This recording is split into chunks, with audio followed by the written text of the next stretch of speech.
এক্সের সাপেক্ষে sine x to the power cos এক্সের অন্তরজ নির্ণয় করতে হবে। অঙ্কটি খুবই সহজে করা যায়। কীভাবে করা যায় সেটা একটু আমরা দেখি। এখানে দেখতে পাচ্ছি কত দেওয়া আছে, sine x to the power cos x. এটার ডিফারেন্সিয়েশন হয়, মানে যেটা ছিল সেটা দ্বারাই শুরু করতে হয়, মানে যা ছিল তাই থাকে।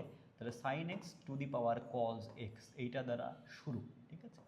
এখন হচ্ছে উপরের যেটা ছিল, উপরের ফাংশনটা উপরে, উপরের ফাংশনটা উপরে, নিচের ফাংশনটা নিচে, এবং নিচের ফাংশন যেটা সেটার ডিফারেন্সিয়েশন, তাহলে ডিডিএক্স অফ সাইন এক্স, তারপরে নিচের যে ফাংশনটা ছিল সেটারই লন সাইন এক্স, এবং উপরের ফাংশনটার ডিফারেন্সিয়েশন, তাহলে ডিডিএক্স অফ কজ এক্স।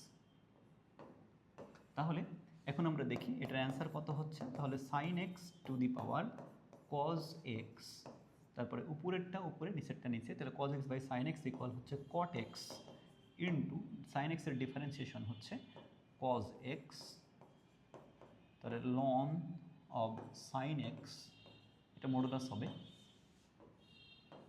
আর হচ্ছে কজ এক্সের ডিফারেন্সিয়েশন হচ্ছে কত, মাইনাস সাইন এক্স, এটা অ্যান্সার।